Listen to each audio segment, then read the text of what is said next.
has got the facts for you. EX the storyteller, bringing the spark. No one does it better. EX, you've heard the rest, but she's the best. Yeah, she's the best. Oh, from ancient tales to modern schemes, unraveling truths and chasing dreams. You're not going to talk crazy about foundational Black Americans. Now, do we have our own group of, sellouts? Absolutely. But we will deal with them the same way we are dealing with you. You are a sellout. How dare you claim and speak about a culture that isn't yours? How dare you critique a person that you have no connection with whatsoever? Whatsoever. You have no business. Talk about your own people. Talk about the parishes that your family came from. Why you don't talk about that? Why you don't talk about why your parents and great and grandparents who live in this country, who benefit in this country, why they don't do anything to fight against this system? Why are they capitulating to everything?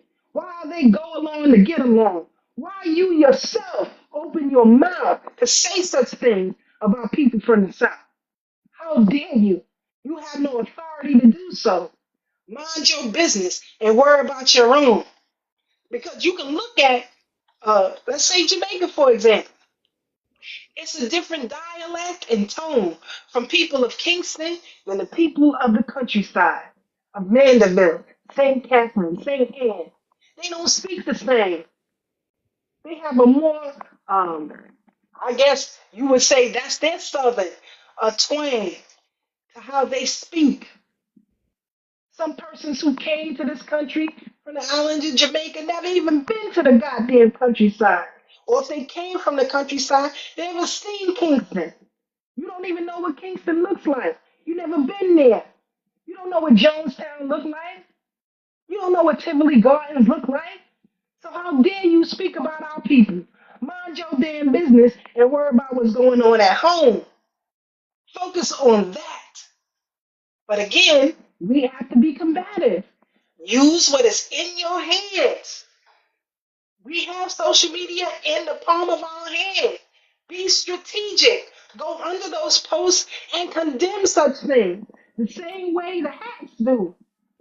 You know that we did tear her a new a-hole, right? But she's Nigerian. And she lives on Staten Island, I believe. But she's also the one who sat on a podcast with Angela Yee and asked Mexican OT if he says the N-word. And and that's what I'm talking about. Some persons who did combat what she was saying should have reached out to Angela Lee. How dare you have such a conversation? How dare you ask such questions? You are disrespecting our lineage, disrespecting our culture, the culture you benefit from, that you ain't a part of. We have to be combative on every front. This is what our ancestors did. If you go back, that's what I'm saying. Visit these goddamn archives, family. If Mm-hmm. you mentioned how we were here under the Dutch in the 20s, actually, we came in 1619. Correct. Rebellious, those black people. They were so rebellious that the Dutch were in fear of them. They were setting their houses on fire. They were setting their businesses on fire. They were poisoning them left, right, and center. So that's why the Dutch had to come to terms with those black people who were in their servitude. So they made a deal with them. They said, all right, let's say my husband and I, we worked this land for 25 years. After 25 years, we are free. But they will keep our children. And Wow. the thing was they formed their own community that were land trusts given to them by the Dutch. Some purchased, some given. Lower Manhattan, along Spring Street. That area was a burial ground on spring and I believe 6th. There was once a Trump hotel. They sold it to another group when he ran for office, but originally it was one of the Trump hotels. And I worked in an office building right on the site where that hotel was built. When they began Mm, to dig this, they found bones, okay, of our people that were buried there because all of that area was a burial ground that we purchased from the Dutch. And wow. at the site, two construction workers lost their lives. In fact, one of them fell off a scaffold that was high above, hit my office window, and his body fell to the ground. And he was Dang. alive. And so when they went down there to, to fetch his remains, that's when they found those bones down there. Was he white tea? Yes. Because something popped in my head as you was telling the story and how he felt. Lake Lanier. We talked about that the other day, whereas one black woman said that she almost drowned in there, and she saw a man, and he helped her to the shore, so that no black people were harmed when as the white tea are, right? So when you said that the man fell and that's when they found the bones, I said that was the ancestors, you know. And people may not hold my belief. They may not even believe in the supernatural or things like that. And this will wrap us right back around to the Black American Renaissance. I feel that our ancestors are tired of the things that are happening in this country, especially New York, and they're shaking up the table. For me, who kind of sit a little frustrated because I wasn't tapped into people who are doing boots on the ground, and I'm pretty much doing like activism online. They connected me at the right time to you, Sister Brooke, Brother Divine, even Afro Elite, like all these people that showing me or guiding me on how to activate in the way that I could be beneficial to New York, because I just love New York so much.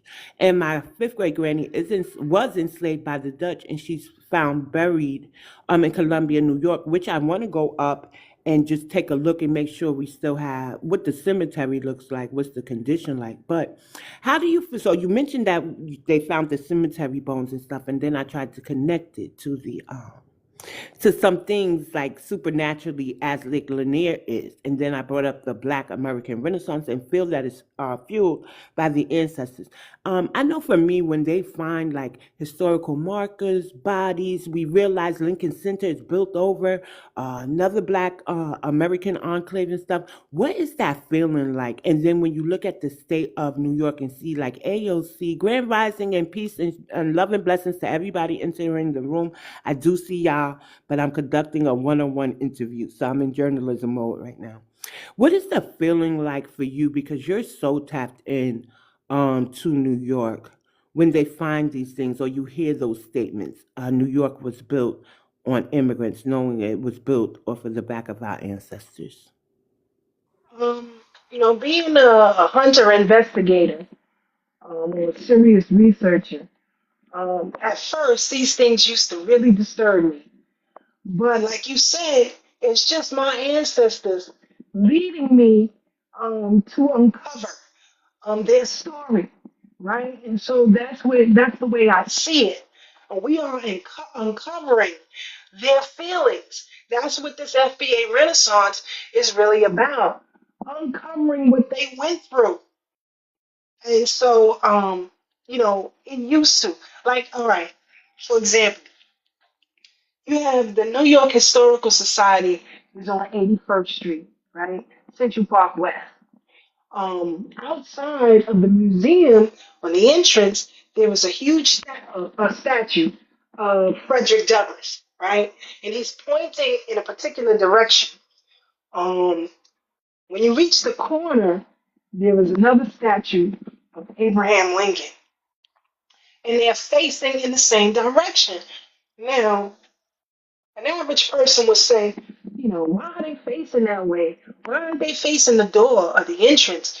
where people come in, but they are looking directly across to where Seneca Village was. But again, if you don't know that history, they are pointing to you where Seneca Village is. And there's a feeling that I get every time I go to that archive or that society, if you will. There's a feeling that you get when you enter that area. A feeling that you get if you've ever been to the Weeksville Museum here in Brooklyn. That's just our ancestors telling us it's about time. It's about time. There was something that Automatics wrote back in 2015. I think it was October. But he talked about how black people having to redefine themselves of who we are in our fight for reparations. He said we have to redefine who we are. He gave Black's perception of Pope Francis, right? He said upon arrival of Pope Francis in New York City, there would have been no mention of reparations for blacks. He said no mention of law enforcement crisis that black Americans are facing today.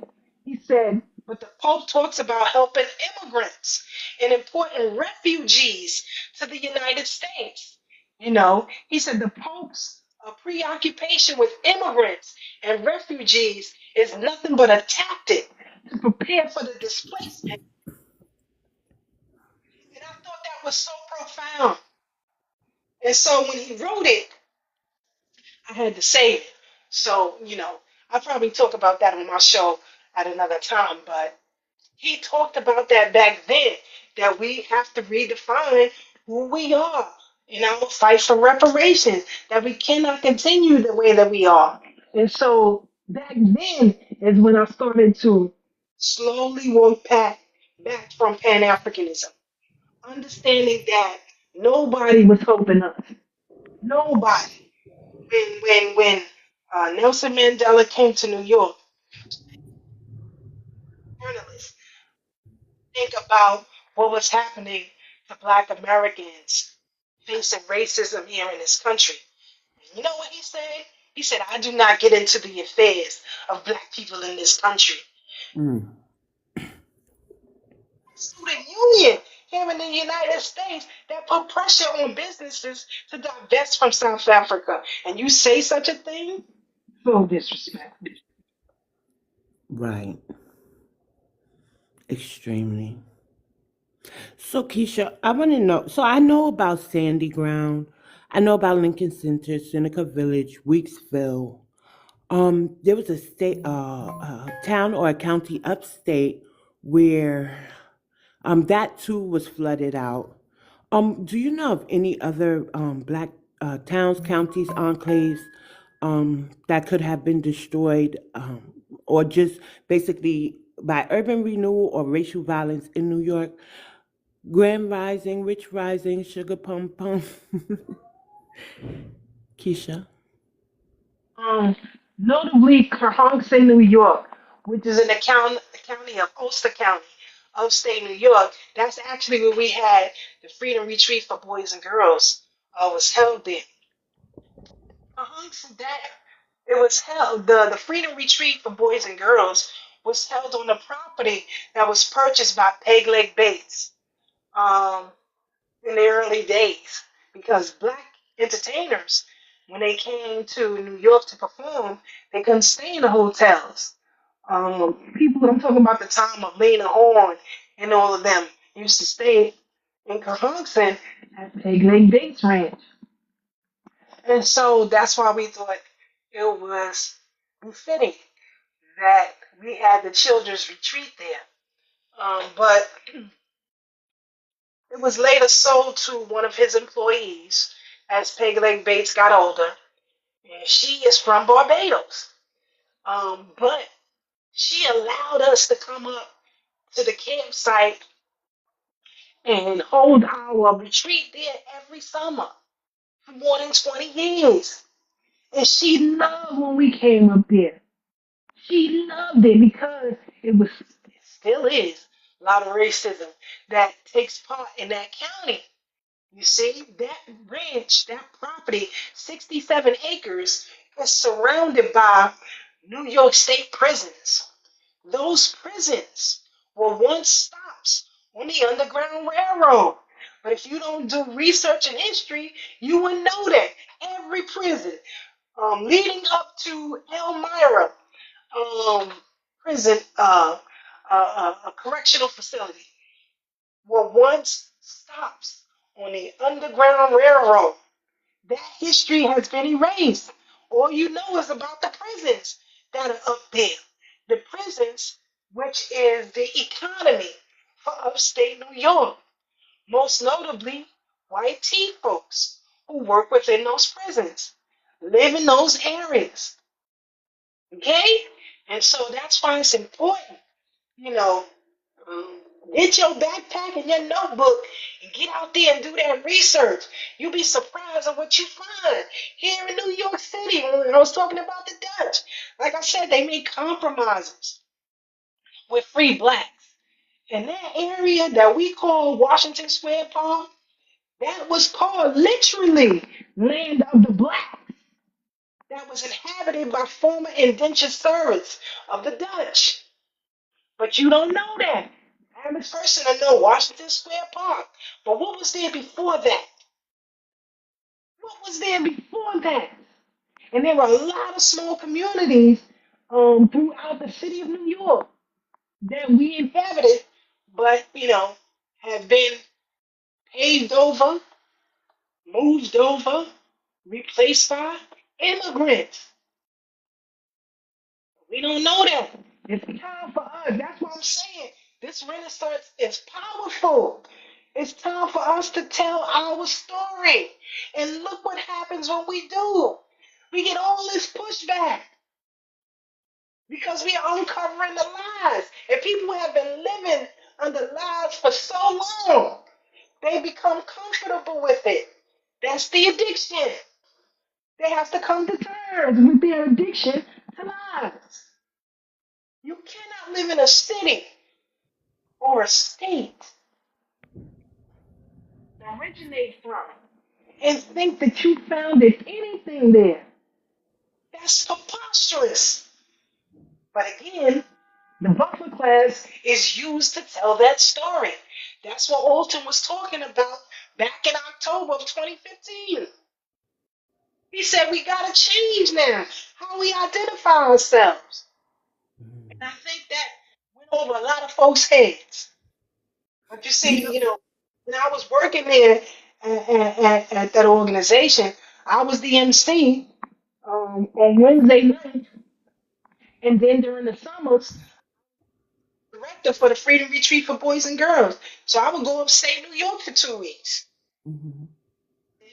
And I think that went over a lot of people's heads. And a lot of things that he wrote about and spoke about, I was able to save and archive. And I'm going to talk about that on our platform a little later on.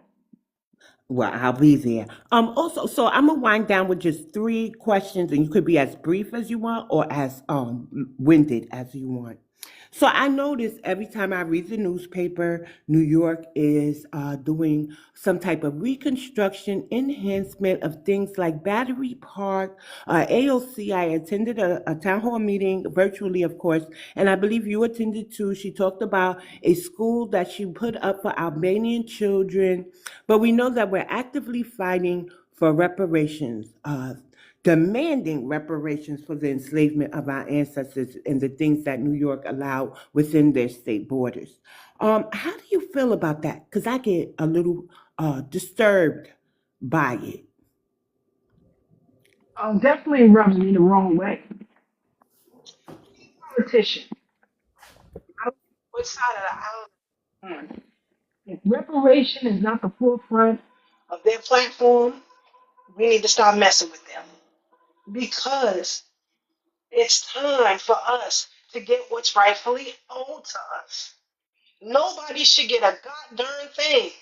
How dare they open borders and let all these migrants come in, giving them all kind of monies and set asides and programs and housing.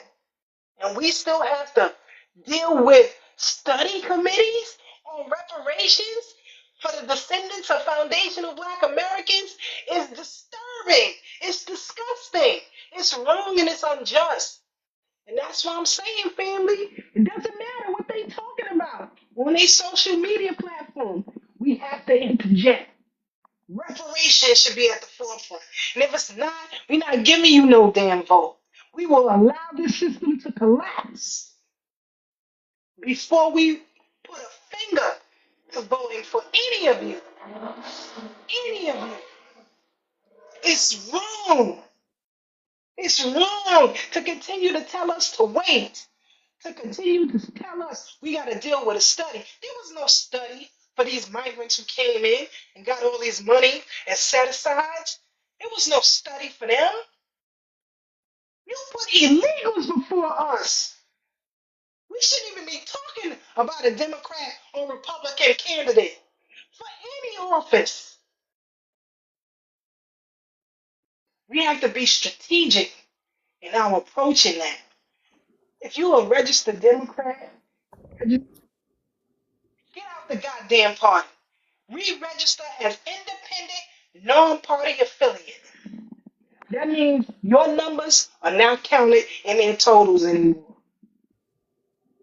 And if the numbers continue to decrease, you can flatten the party legally and start anew. But we're so addicted to lies. You got to come to terms with those lies. Oh, our ancestors fought for us for the right to vote. They fought for the right for us to be free. Go back and listen to their testimony. It's in the National Archives in D.C. Go read it. They will tell you what they fought for. Even in the New York Historical Society, when you enter and you peel off to the left, the first exhibit is that of Frederick Douglass. They show you the first voting bowl that Black people used to place their ballots. It wasn't discreet, it was a glass bowl where they could see how you were voting. The first Democratic ticket when Black people were given, Black men were given the right to vote before white women. Black men were voting in mass. And the first Democratic ticket, when they were given the right to vote, the Democrats said on their ticket, no Negro rights. But today, you got so many Black people wedded to the Democratic Party. That's a disgrace to your ancestors. Get out of these parties. Re-register as independent, non-party affiliates. Because that way, some of us who have a right sense of mind can run for these local seats, take office, and we can take our reparations legally. It is that simple. You can do it in one election cycle. If every foundational Black American did what I said and placed one of us in these or some of us in these local offices, we can take our reparations. It's that easy. But they convinced you that you have to choose the lesser of two evils. Be wedded to either of these parties. That's why we still talking about reparations. In one election cycle, we can take it. And they know it. That's why they brought in this buffer class. That's why they opened the borders. Because for the last 12 years, foundational Black Americans have been sitting on the couch and saying we are done. They see the numbers declining. So they have to hold up their charter. That's why illegals can now vote in certain states and cities, which is wrong. But I have to admit this. Black people, foundational Black Americans, you too have to come to terms where you voted for this. If you've been voting over the last 25 years, you are complicit in what you see happening today. You are complicit in that. And you too have to come to terms with what we have done. And that's why this Renaissance is so important. It's our ancestors telling us to freaking come to terms with what we have done and fix it. And we are. But we got to speed it up. We got to get out of these parties. We got to re-register as independent non-party affiliates and start running some of us in these local. Could you imagine if I was governor of the state of New York? We would have reparations already. It would be, Right. if I had Brooke in a Senate seat, Divine in a Senate seat, you in the Bronx in a Senate seat, we can take it in one election cycle. It's that simple. I land there. So that was powerful because it's true. Happy Saturday, Lady Delphina. I think that we were fooled by what Sister Halo calls skin manipulation, whereas we were feeling these people from the diaspora, since they were melanated like us, they came from a place that faced hardships, right? Because we're not saying they didn't undergo anything in their respective countries, but we thought they would fall in line with us, and so they are more inclined to take these seats, like you said, Yvette Clark's mom, and that's how she got the seat.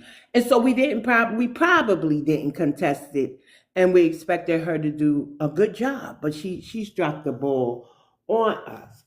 So I think that's part of the reason too that we have. And then if you're running Democrat, why are we chained to the Democrat? You know, there's no way to be professional about it.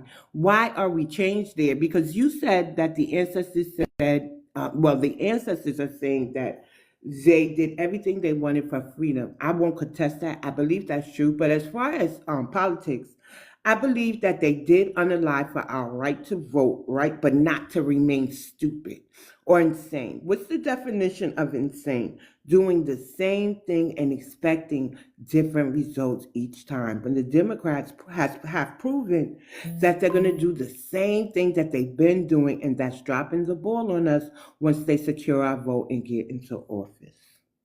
So I want us to remember that as we move forward and make a decision on who we're going to vote for the midterm, our ancestors would have changed the trajectory of who they were voting for. Their track record proves it, right? Their track record proves it. They wanted change, and I don't believe they wanted change for all these immigrants. I got to tell you. I know that we honestly help to impact and ease the restriction of Black immigration, but I believe that somebody came to their senses and been like, look, they doing too much. Because you know what, Keisha, I got to be honest. My elders used to say certain things, but they never expounded upon it, right? So they were the type of you do as I say, not as I do, and my word is law. So sometimes you wouldn't even question your elder. But I do remember that they did have some issues with the Caribbean. But I didn't know how deep the rabbit hole went as far as like home ownership and how they locked us out of that. Yes. First, for the first part of what you said, one of the problems that we have and have had is an idea that Pan Africanism will be inclusive and we will have a um, cohesive representation for Black people who live in this country. But you have to remember that people come to the United States to make their lives better, not your life better. They tell you that, right? They don't stand up for their own. When Chanel Lewis, who was accused, prosecuted, and convicted of unaliving an Italian woman in Queens, New York, this recently happened. Um, when you look at who Chanel Lewis is, he comes from a Caribbean family, a Caribbean background, but he also is autistic. Um, Even DNA evidence said that this boy, or man now, didn't do it, but he was convicted and prosecuted anyway. When we went in the courtroom to support his family. Where were the Caribbean people at? They were nowhere to be found. There was no representation for his family. Ray from the BK Mackey History Club, he went to every trial date. Every trial date. On the other side, representing the community from which the victim came from, the courtroom was filled. Filled. You see? Good, bad, or indifferent, they will represent and stand 10 toes down for their own. But the Caribbean people were nowhere to be found. When Ramarley Graham up in your borough was unalived by NYPD officers. I remember that. Yeah. Well, this bathroom. Where were the Caribbean people at? It was foundational Black Americans who fought for justice for their family. And his own father said, and I quote, at a meeting at the Adam Clayton Powell State Office Building in Harlem, he said, my family came here for a better life. We weren't involved in politics and things like that here. We weren't involved in activism here. In fact, we thought those black people are crazy. There are all kinds of opportunities here. What are they complaining about? He said, until it happened to me, until it happened to my family, then and only then did I understand. He said, and I'm sorry.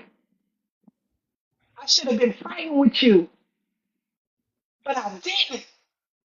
And when my family went through what we went through, you all came out to support us.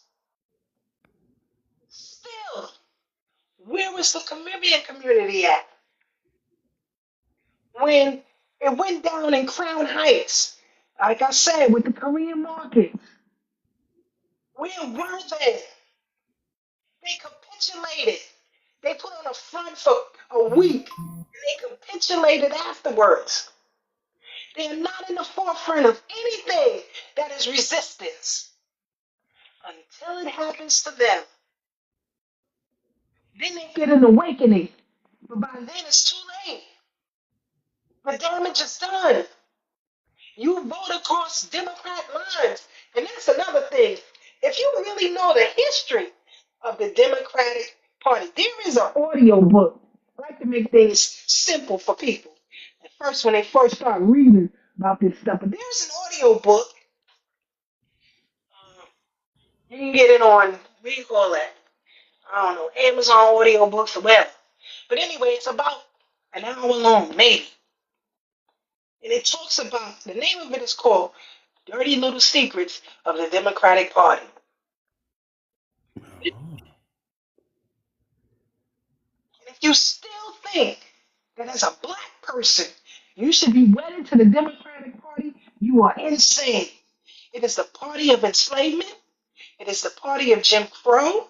And like I said before, it was a Democrat Party who were leaders in these kidnapping clubs that ran through New York, Philadelphia, and Boston. It's the Democrat Party that have done black people inside out. We were convinced to switch from the Republicans during the Civil Rights Movement because they gave concessions. Concessions that the leaders of the Civil Rights Movement didn't quite understand. That those concessions will be limited and then given to the masses of immigrants in this country, given to white women or white tea women in this country. Remember, I said the black man had the right to vote before the white woman. This is just a fact. Google it for yourself. They were disturbed by that. But black businessmen weren't playing back then. That's why you had all these communities that popped up, whether it was Rosewood, in Atlanta, North Carolina, Rosewood, Florida, Weeksville, New York. All of these communities began to pop up. We were making money hand over fist, and they couldn't take it. They couldn't take it. You had countries like France who came to Tulsa asking for a loan back then. We talk about the destruction of Tulsa, but never talk how quickly we rebuilt it. And what Hi, happened? Danielle. Isn't that Chicago Flips Red? Danielle Carter. Go ahead, Keisha. I'm sorry. I'm just amazed at the people that are coming in the room right now.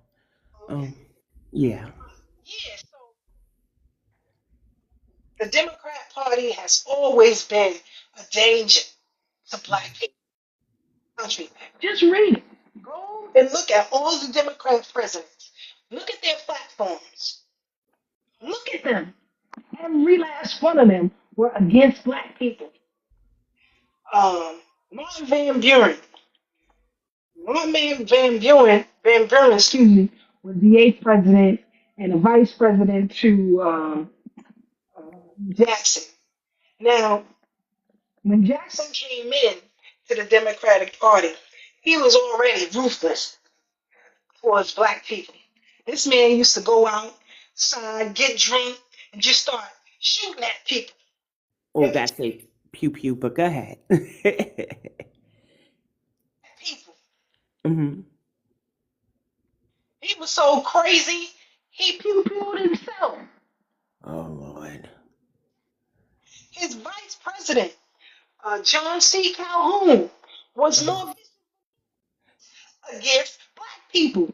You're talking about the unaliving of black folks back then? Read about John C. Calhoun. Andrew Jackson put his own vice president in jail because he was so vicious. oh. Please look Eh, at the history of that party and then ask yourself, how dare I vote in that party? Correct.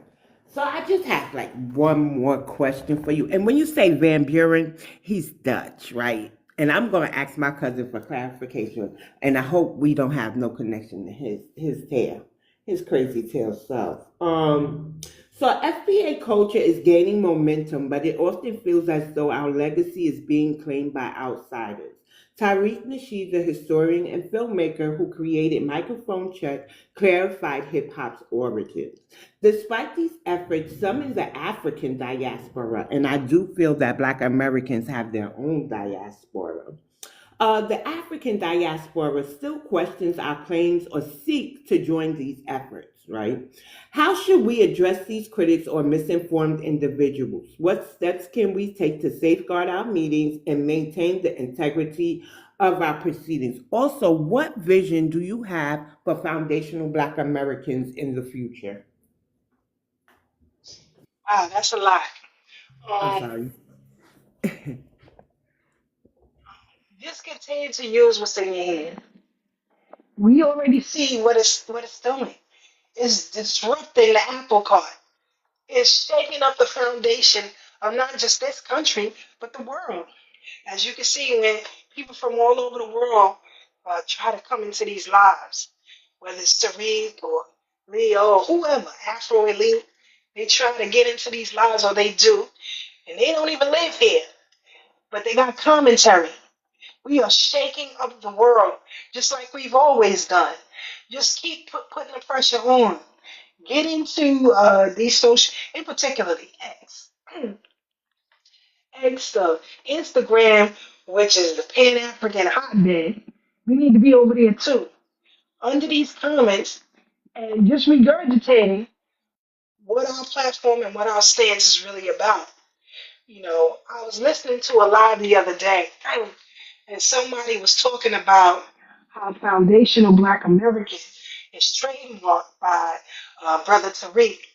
Now, I have many things to say about that. I would rather a black man have a trademark on it than anybody. But when you look at all these other ethnic groups, whether it's Haiti, whether it's Trinidad, Jamaica, Puerto Rico, Moors, whoever. They too are trademarked. But we don't combat that because a lot of us don't know. They are trademarked as well. So don't let them fly with that argument at all. At all. Just stay the course. Do what we're doing. And now,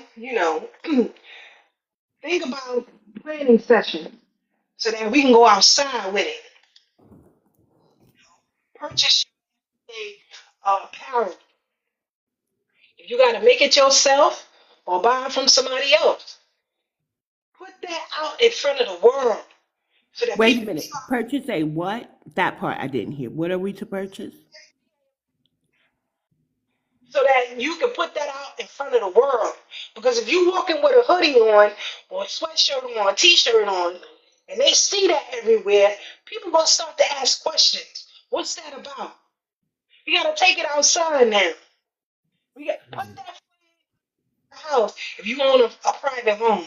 If you don't, if you live in an apartment, get them small flags and put them outside your window. The Black American Heritage flag. Correct? That's what you're referencing, Keisha? And the Juneteenth flags, so that Yeah. people start to ask questions.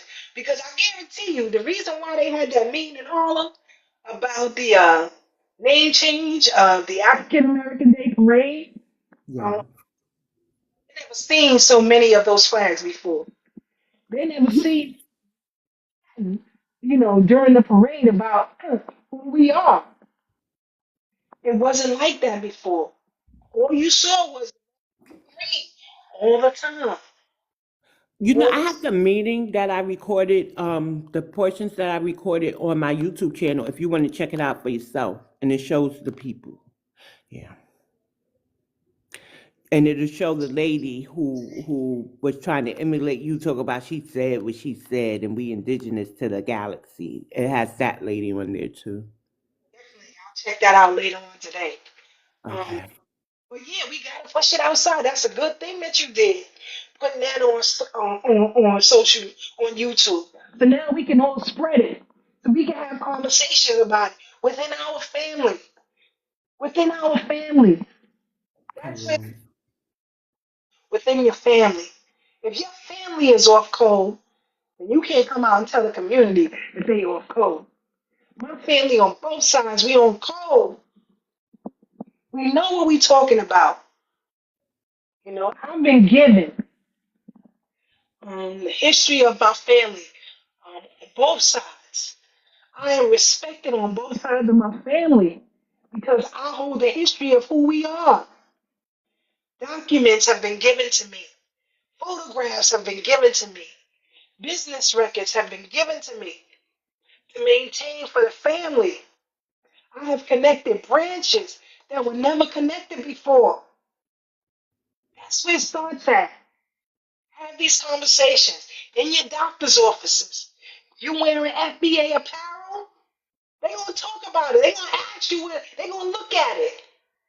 You don't need phones to start googling what the heck that is. That too,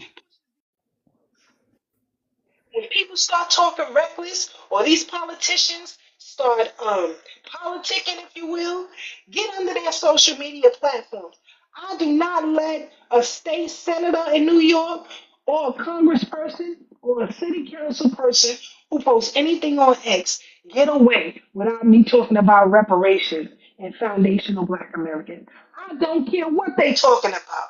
They could be talking about a new brand of toilet paper. I'm talking about reparations and foundational Black Americans. It's time to upset the apple cart. We can't keep having these conversations amongst ourselves. We have to be disruptive with where we are, who we are, and what is in our hands. And if social media is in our hands, let's use it for all of these representatives. If you in Chicago, you shouldn't let Brandon Johnson off the hook. Don't let the governor off the hook. Don't let the older men and older women off the hook. Talk about what we want, who we are. Change the narrative. Yeah, we're delineating and disaggregation. We want our numbers counted for us. When you talk about crime in the black community, let's break that down. Where these folks from? My neighborhood, I can tell you who committed the crime because I'm a native New Yorker. You can tell me that a crime was committed in Crown Heights and say that's a black American. That's a goddamn lie. You can't tell me that such and such went and happened in Bushwick and that's a goddamn lie. We have to break that stuff down. Let's be combative on these social media platforms with these politicians. Get in there and talk about we want reparations now for the descendants of enslaved black people or Africans, however you want to identify it. I do that too sometimes. Yeah. Noted Oh, reparations to everybody, even those who don't deserve it, like illegal migrants. But you tell us we gotta wait for a study committee? Please. That's insulting. And every time I give testimony at these hearings, I let them know it's insulting what they're doing.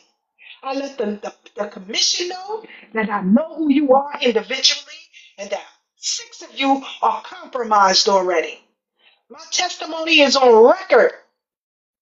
Show up to these hearings. If it's virtual, get in there.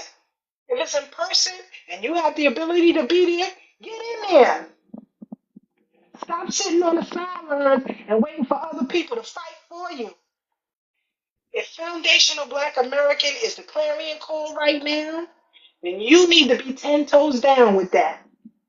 No matter what they say about whomever, stand 10 toes down. Not for Tariq Nasheed, for your ancestors who tilled the soil here in this country. You standing in place for them right now. Because we all gonna leave this world. Unless somebody got a magic pill that can keep us here forever, we all gonna have an exit date. And when you have that exit date, what you gonna be telling your fourth or fifth great grandparents? That, oh, I voted. I didn't do anything. What you gonna tell them when that 10th great grandparent who was on those plantations or who were free and kidnapped and sold into slavery? Oh, I didn't do anything for you. I didn't even know who you were. I relied on DNA tests. I didn't even search genealogy to find out who you were. That's insulting. We got to get on code in more ways than one. And that, being combative with these social media platforms, is the start. I agree. I bother Yvette Clarke and Winsome Sears every chance I get.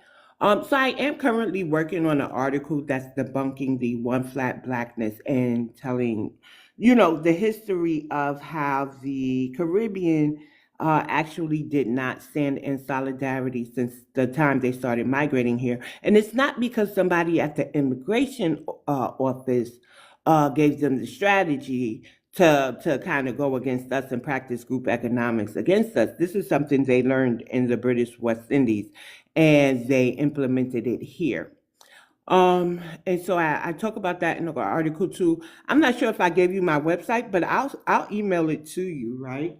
And so as the live writing down, I like to do a vibe check, right? But first, I want to tell you, I appreciate you so much.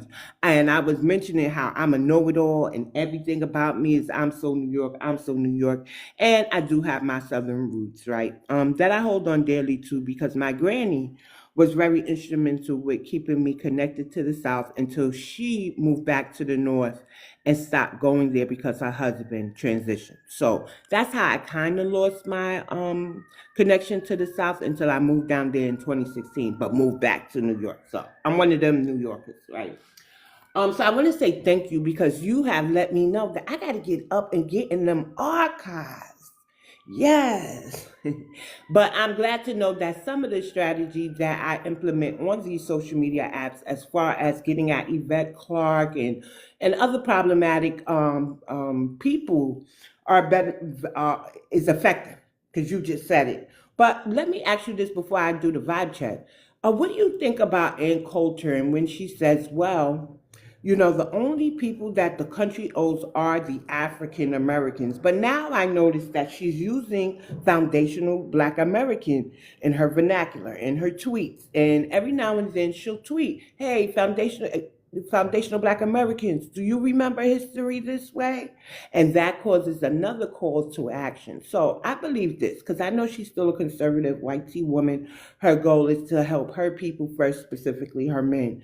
And I think that what she is doing is kind of using us and the way that using us for her purpose, but it can be beneficial for us.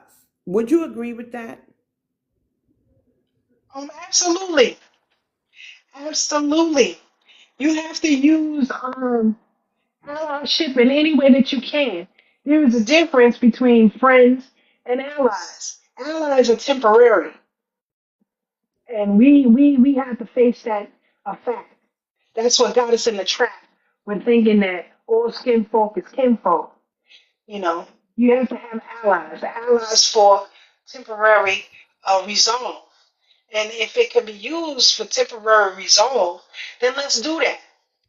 Let's do it. We can use them the same way they use us. It's no different. It's no different. Even on X, right?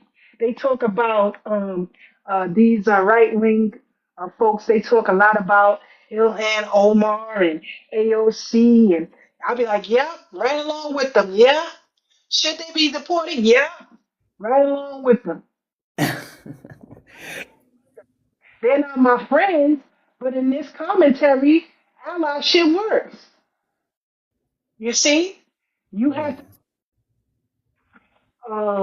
and she is using it for a time being, and while she's using it, capitalize off it. I agree. It's And like that leads, go ahead. and you squeeze all the juice until all the juice is gone, and then you throw it away. See, that's how allyship works. Let's capitalize on what's happening with these massive deportations. Yep, get them all up out of here, all of them, and even some citizens who ain't all. She says so, citizens, but I'm with you, right? And that kind of leads me into the vibe chat. Letitia James fraud case. Guilty, innocent, or Trump is doing too much? Um, all three.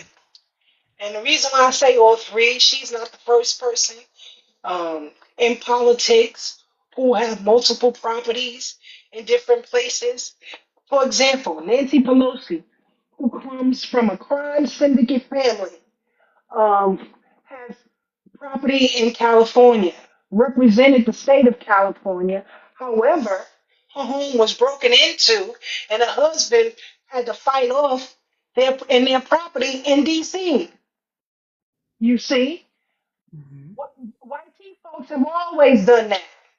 So she's doing nothing that they haven't done. The difference here is she forgot who she was. She forgot that it's because she had allyship with the Democratic Party that they would protect her. The same with Fonnie Lewis. They all thought they had allyship with the party that they represented. But if they knew the history of the party, that alone would tell them you have no true allyship. A lot of the stuff that people think comes from the Trump administration actually is the Democrats chastising their very own. You didn't make it happen. You weren't successful in those 34 counts. You weren't successful in getting Trump's financial prowess seized. You weren't successful in incarcerating him. So we're going to check the same with Eric Adams. Chastised by his own party. See, he thought he was one of them. He's always thought he was one of them. He just came into office. When he was a senator, Eric Adams was a senator first. Now, when you look at the LGBTQ Marriage Equality Act, You know who was in the forefront of that? Going back to 2012, Eric Oh. Green, all of them. But the videos are on YouTube. You can see them giving testimony on behalf of those folks. Oh, wow. See what I'm saying? Yeah. Chastised by their own party. But that's what they get. That's nothing but, hell, their own ancestors telling them, how dare you wed yourself to this party? What they've Is, done. is Adams Caribbean? I don't know if he is. I don't know if he isn't. But I also know, what I do know is that he's always been about himself. He's used many platforms himself to the positions that he is in now. He Mm. is folks, law enforcement and out of law enforcement to aggrandize himself, to put himself. See, that's another thing. You know, this addiction of attention is something powerful, man. I'm telling you, it's powerful. You know, addiction is the new currency. But he's always been in it for himself. And all of them are getting their wake up call. And I love it. I'm standing on it good. You got what you deserve. Because in office should have been your own people, but it wasn't. It should be the Black American. Reparations should be it. And it's not for a lot of these melanated folks that are in office. So when the system comes against them, good. It's good for you. I like it. Because oh, so you getting a spanking, and I love it. So Tisha James, good for you. That's what you get. You didn't put us at the forefront. You didn't. So I don't care what happens to any of them. If we had politicians before like Adam Clayton Powell Jr. All the city of New York, you got your little NTA jobs, your city jobs, public education, all of that came right way up. Adam Clayton Powell Jr. You don't have politicians like that no more. Correct. So you got a bunch of aggrandizing folks out here, and they're getting exactly what they deserve, and I love it. So I have two more vibe check questions for you, right? So if you had to crown any one of these ladies the queen of rap, who would it be? Yo Yo, Queen Latifah, Lady of Rage, Sha Rock, Sweet Tea, MC Light, Nicki Minaj, Little Kim, or Roxanne Shante? Wow, that's hard. Mm-hmm. Who would I crown king? Shara, a queen. Excuse me, Shara. Yeah, it ain't meant to be easy now. But rap is subjective, and each one of these ladies, minus Nicki Minaj, I believe, um, was very instrumental in my and besides Little Kim too. I know she's foundational, but I mean every lady that I named was very instrumental to me as a teen growing up in New York, especially Sweet Tea, because for me Sweet Tea was my dark skin representation. I love me some Sweet Tea with her box sprays, and oh man, I just love me some Sweet Tea. And so the last vibe check question I have for you is kick over New York's melting pot and fill it back up, FBA? Yes or no? That is yes. Yes, I'm with you.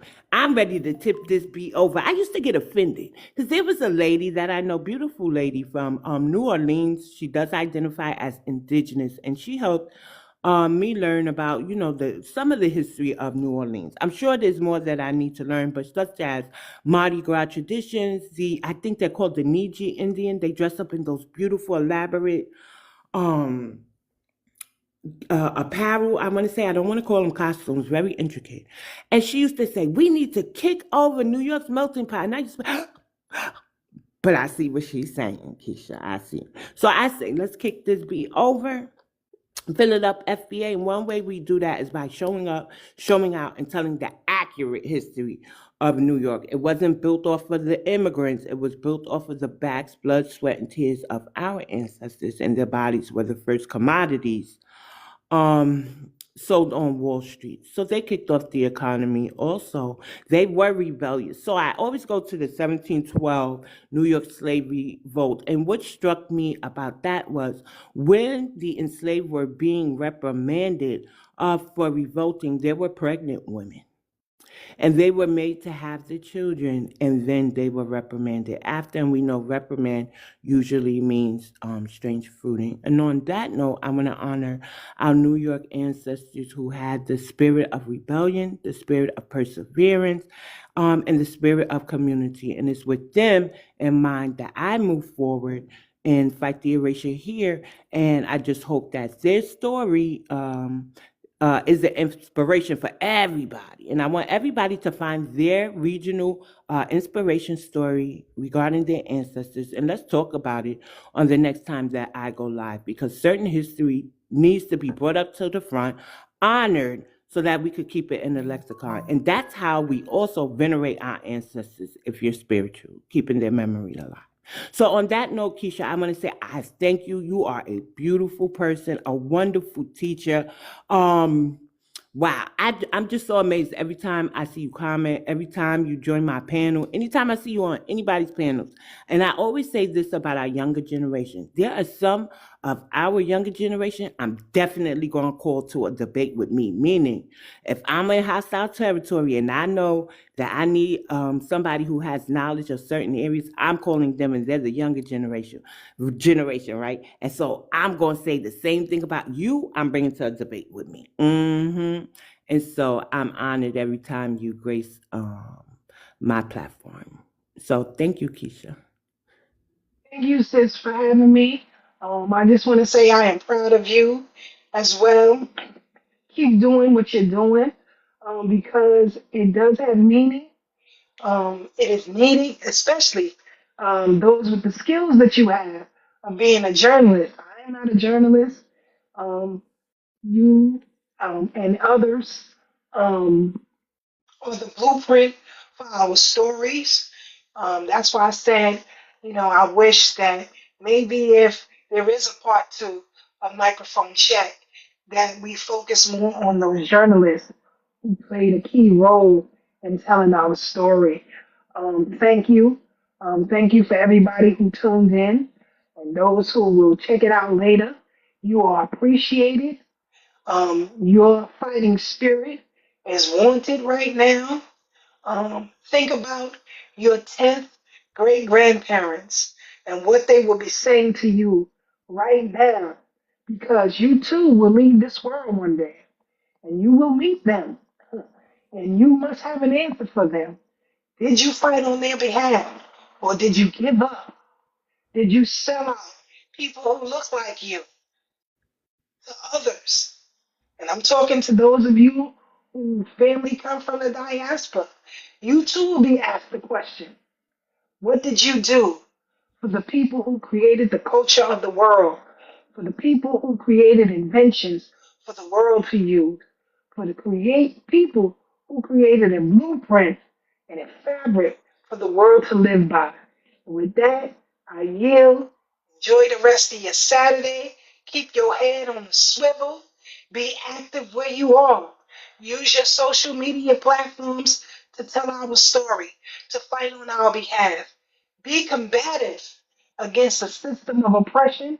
Be combative against the system who refuse to pay a debt that is owed to you and your family. Y'all have a good one. I'm out. You too, Keisha. Have a blessed day. To my foundational Black Americans, peace, love, light, and reparations. I love us for real. Peace.